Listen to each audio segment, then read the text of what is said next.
Perkenalkan, nama saya Yeskel Pranata Nenggolan dengan NIM 32524 21037. Jadi saya duduk di kelas D reguler 2025, Prodi Pendidikan Sejarah, Fakultas Ilmu Sosial. Jadi di sini saya akan mereview dua buah buku. Yang pertama yaitu Sejarah Negara-Negara di Kawasan Asia Selatan yang ditulis oleh Nurjekri Ibrahim. Yang kedua yaitu Dinamika Sejarah Asia Selatan yang ditulis oleh Dr. Andus Suwarno. Jadi sebelum kita memulai untuk mereview buku ini, kita ketahui dulu apa itu Asia Selatan. Jadi yang pertama itu adalah anggota dan luas wilayah Asia Selatan. Jadi anggota negaranya yang pertama yaitu ada India, Pakistan, Bangladesh, Nepal, Bhutan, Sri Lanka, Maladewa, dan Afghanistan. Luas kawasan wilayah ini mencakup sekitar 10% dari total luas benua Asia.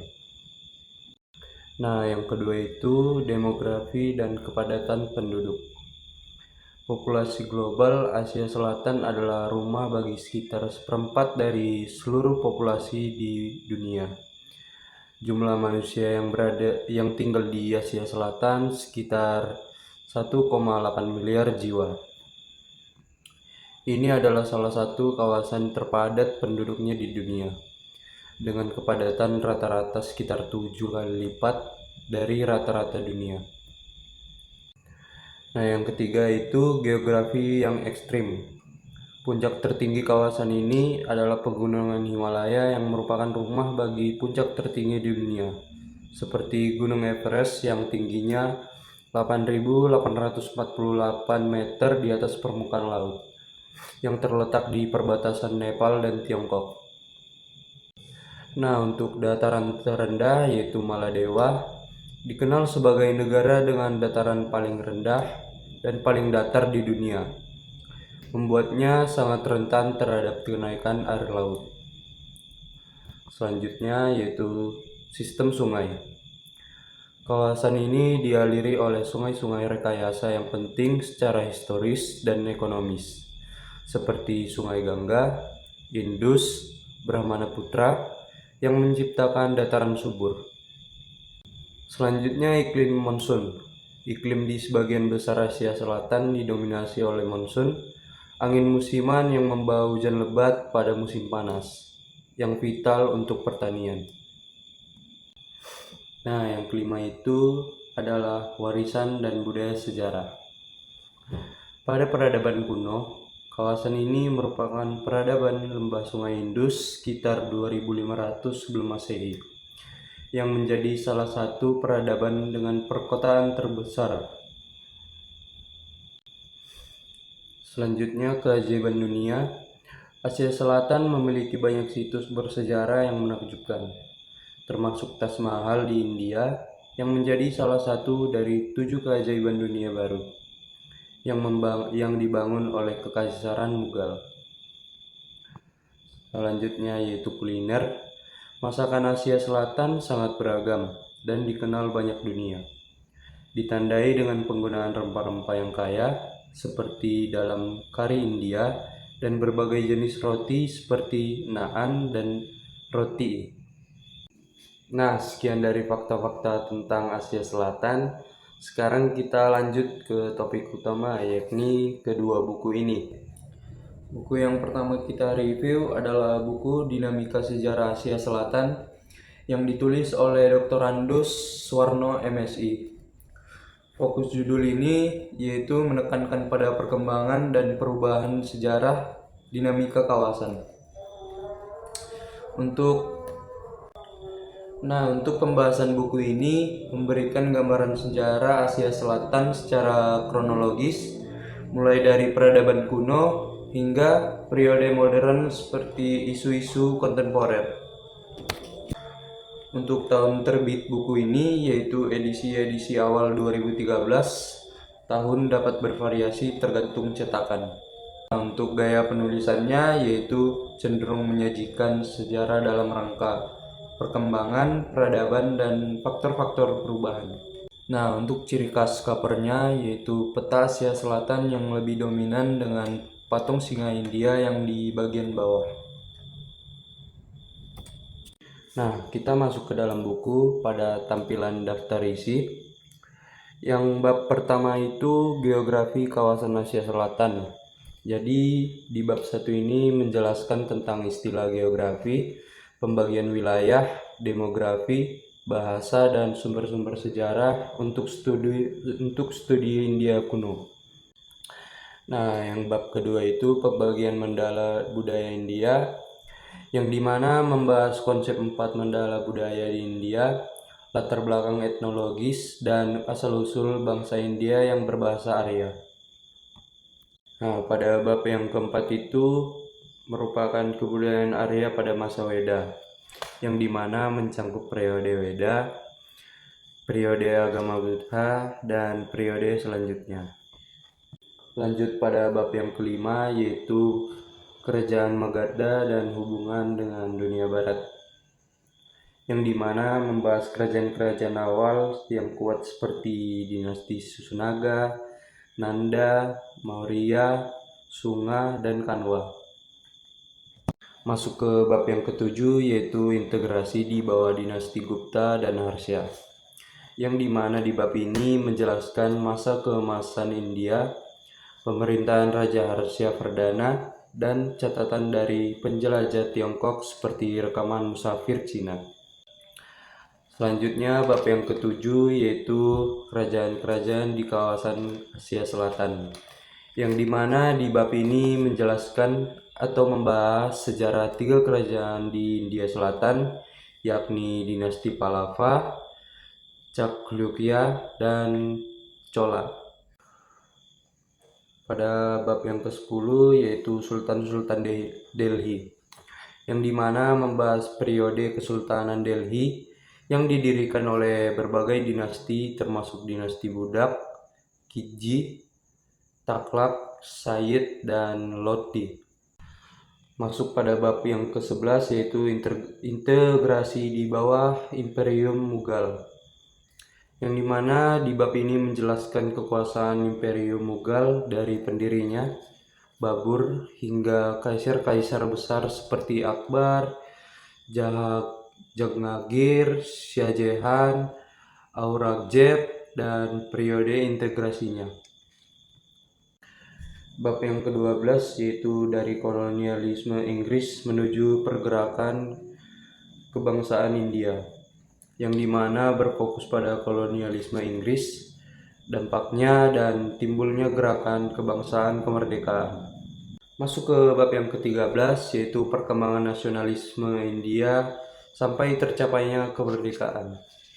Di bab ini menguraikan perjuangan kemerdekaan hingga Perang Dunia Kedua, proses kemerdekaan, pola nasionalisme, dan bentuk tokoh-tokoh pembentuk bangsa India dan Pakistan.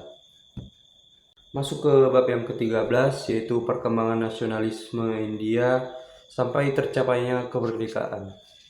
Di bab ini menguraikan perjuangan kemerdekaan hingga Perang Dunia Kedua, proses kemerdekaan, pola nasionalisme, dan bentuk tokoh-tokoh pembentuk bangsa India dan Pakistan. Lanjut pada bab yang ke-15, akar konflik India dan Pakistan soal Kashmir. Di bab ini menganalisis tentang latar belakang serta akar konflik Kashmir yang menjadi masalah utama antara India dan Pakistan. Selanjutnya pada bab yang terakhir itu lahirnya negara Bangladesh pada tahun 1971, yang dimana menjelaskan latar belakang sejarah singkat Bengal, faktor-faktor pendorong, dan proses lahirnya negara Bangladesh sebagai pemisahan dari Pakistan. Nah, kita lanjut buku yang kedua yang berjudul Sejarah Negara-Negara di Kawasan Asia Selatan. Buku ini ditulis oleh Dr. Nurjengki Ibrahim, MM. Untuk fokus buku ini yaitu menekankan pada negara-negara individual di kawasan Asia Selatan. Untuk pembahasan memberikan cangkupan yang komprehensif mengenai sejarah masing-masing negara di Asia Selatan, seperti India, Pakistan, Bangladesh, Nepal, Bhutan, Maladewa, dan Sri Lanka. Untuk gaya penulisan cenderung menyajikan sejarah dalam rangka politik dan negara. Untuk tahun terbit, perkiraan edisi awal sekitar 2014 atau 2015. Tahun dapat bervariasi tergantung cetakan. Nah, jadi kita masuk ke tampilan daftar isi buku yang kedua. Jadi pada bab pertama itu merupakan pendahuluan yang dimana berisi latar belakang, tujuan, manfaat, dan ruang lingkup penulisan buku, serta penunjuk penggunaan. Lanjut ke bab yang kedua, yaitu memahami sekitar Hindu dan Buddha serta Islam di Asia Selatan. Pada bab ini memberikan gambaran umum mengenai kebudayaan dan sejarah awal Asia Selatan. Mencangkup peradaban lembah Indus, perkembangan keagamaan seperti Hindu, Buddha, dan Islam, dinasti Maurya dan Gupta, kekuasaan raja-raja Islam, dominasi Barat, perlawanan rakyat pada pemberontakan 1857, pergerakan nasional dan kedaulatan. Bab yang ketiga itu memahami sejarah kawasan Asia Selatan. Pada bab ini tampaknya merupakan jembatan atau rangkuman sebelum masuk ke sejarah negara-negara individual. Nah, jadi pada bab yang ke-4 sampai ke-10 ini pembahasannya sama semua, yaitu masa kuno atau masa lalu, masa madya atau pertengahan, dan masa modern atau masa kini. Tapi saya akan membedakannya di sini. Pada bab 4 itu mengenal sejarah India. Di bab ini India merupakan negara terbesar dan inti peradaban kawasan Asia Selatan. Mencangkup sejarah yang sangat panjang dari peradaban Indus, kekaisaran kuno hingga kemerdekaan. Masuk ke bab yang kelima, yaitu mengenal sejarah Pakistan. Pembahasan ini unik karena fokus pada wilayah yang terpisah dengan India saat kemerdekaan. Dengan penekanan pada aspek identitas Islam, pembentukan negara modern. Nah, selanjutnya itu bab yang ke-6 mengenal sejarah Bangladesh. Pada bab ini fokus pada sejarah wilayah Bengal Timur yang awalnya menjadi bagian negara Palestina, sebelum akhirnya merdeka sebagai negara Bangladesh pada tahun 1971, dipicu oleh perbedaan budaya dan bahasa Bengalnya. Lanjut pada bab yang ke-6, yaitu mengenal sejarah Sri Lanka. Pembahasan akan berpusat pada sejarah kerajaan-kerajaan Siala dan Tamil, perkembangan agama Buddha sebagai negara penduduk mayoritas Buddha, dan konflik etnis di era modern. Lanjut pada bab yang ke-8, yaitu mengenal sejarah Maladewa. Fokus pada sejarah kepulauan, konversi penduduk menjadi Islam, dan bagaimana negara kecil ini mempertahankan kedaulatan serta berkembangnya sebagai negara kepulauan modern. Selanjutnya pada bab yang ke-10 itu berfokus pada sejarah kerajaan yang terisolasi, peran agama Buddha Virjaya yang sangat kuat, dan konsep unik kebahagiaan nasional bruto dalam konteks pengembangan modernnya. Nah, sekian review saya mengenai kedua buku ini. Jadi kesimpulan perbandingannya itu, pada buku yang ditulis oleh Nurjengki Ibrahim ini cenderung berfokus pada struktur negara dan analisis pernegara. Sedangkan buku yang dibawakan oleh Suwarno ini berfokus pada proses sejarah dan dinamika peradaban kawasan secara keseluruhan. Mungkin segitu saja tugas review dari saya mengenai kedua buku ini. Semoga dari menonton video saya, teman-teman dapat tertarik untuk membeli dan membaca buku ini. Jadi, sampai situ saja. Sekian dari saya. Terima kasih. Assalamualaikum warahmatullahi wabarakatuh.